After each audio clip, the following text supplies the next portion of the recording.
COPWATCH, policing the police every single day. Tonight we are learning more about the allegations of sexual misconduct made against a Chattanooga police officer. The attorney representing the alleged victim says the officer sexually assaulted a woman while on duty. Channel 3's Kate Smith joins us live in the studio with what she's learned. Kate? Chad Phillips is the attorney representing the female victim who says she was raped by Officer Desmond Logan. The department did not release Logan's name last month when they called a press conference about the allegations, but attorneys, internal affairs documents, and the sheriff's office all confirmed the active investigation against him. A Nashville-based personal injury attorney says he is representing the woman who told Hamilton County deputies that she was raped by an on-duty Chattanooga police officer. Chad Phillips identifies the officer as Desmond Logan, who is the subject of an active and ongoing investigation by the Hamilton County Sheriff's Office. Matt Lee, spokesperson for the Sheriff's Office, declined to comment, saying the district attorney's office directed him not to speak on an open investigation. In June, Chattanooga Police Chief David Roddy called a rare Saturday press conference to report internal and criminal investigations into claims of sexual misconduct against one of his officers. According to internal affairs documents obtained by Channel 3, the alleged victim reported the assault to the Hamilton County Sheriff's Office 3 days before the press conference. That officer will be questioned. His or her actions will be investigated, and if found true, that officer will be held accountable. Documents included in Logan's personnel records show an internal affairs investigation was launched against Officer Logan for an alleged criminal offense and improper procedure. The Chattanooga Police Department would not release Logan's name in June, citing the ongoing investigation. Today, a spokesperson declined to comment on the internal affairs documents, citing department policy on internal affairs investigations. Logan, who has not been charged with a crime, has not returned Channel 3's calls. Officer Desmond Logan is assigned to the Neighborhood Policing Bureau. Since June, he has been placed on paid leave pending the outcome of the investigation. Again, no criminal charges have been filed against him, and tonight it's still unclear how long the investigation will take. But for now, I'm live in the studio. Kate Smith, Channel 3 Eyewitness News. Thank you. Victims, fellow cop come forward, expose officer for using his badge to rape multiple women on duty.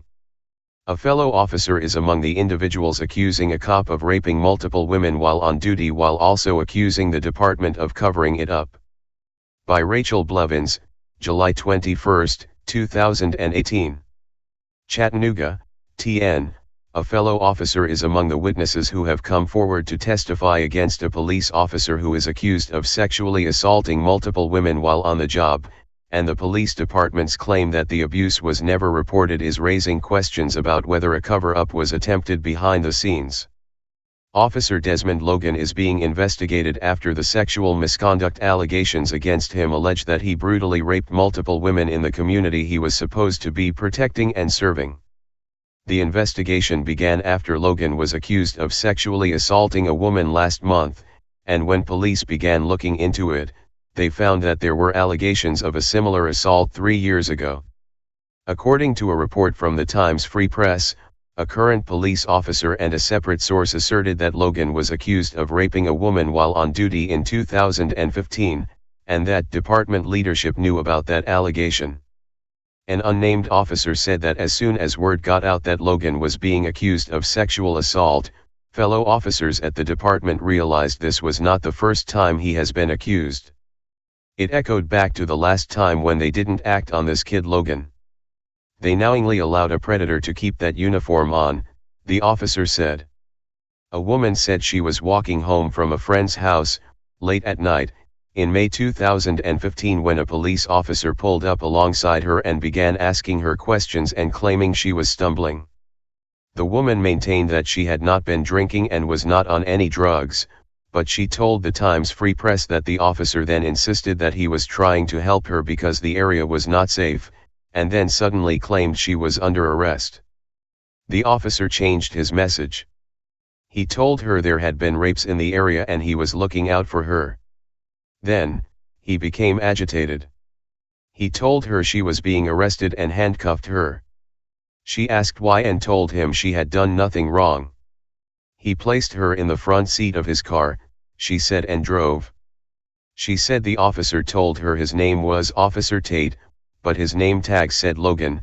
He eventually turned into a business parking lot on Rossville Boulevard. She thought he was going to remove the handcuffs and let her go. Instead, he pushed her into the back seat and raped her, she said. The officer repeatedly told her not to tell anyone.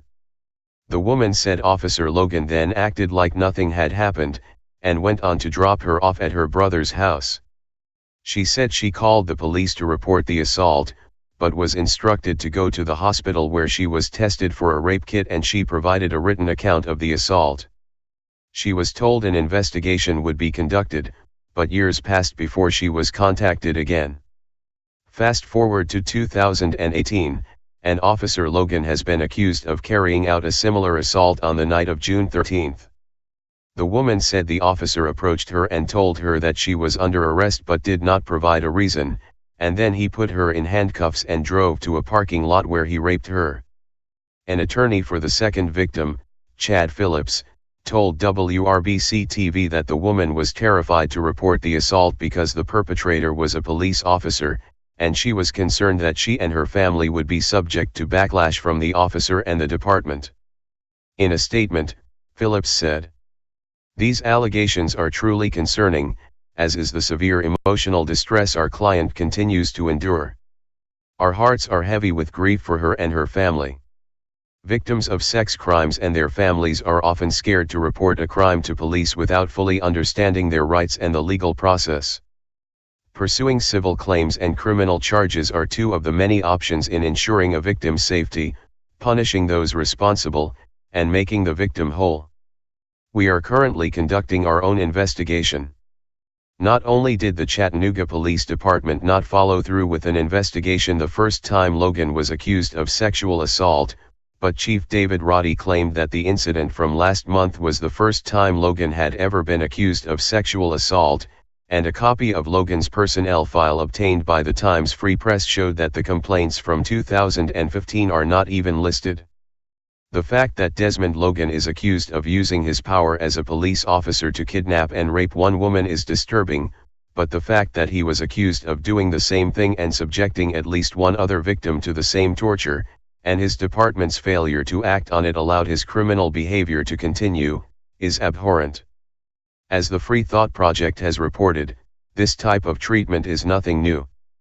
A 2016 study exposed the startling fact that police officers are arrested about 1,100 times a year, or roughly 3 officers charged every day.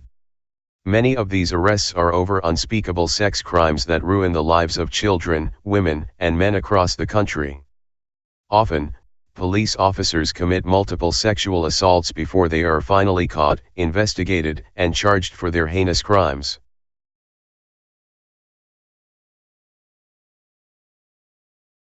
Police use who may want to retaliate against him physically.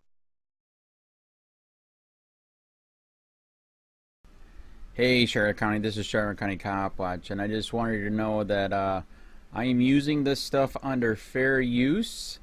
And also remember to like and subscribe this channel. Also too, keep in mind I do not make any money on YouTube. This is 5 hours work a day, you know, fighting for freedom. And you can donate with PayPal and Patreon. I just want you to think about this. If everybody gives to PayPal and Patreon, Patreon is every month. Actually, PayPal you can do every month.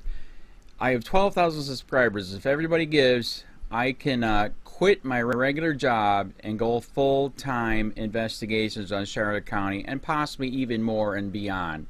So just keep that in mind. If everybody helps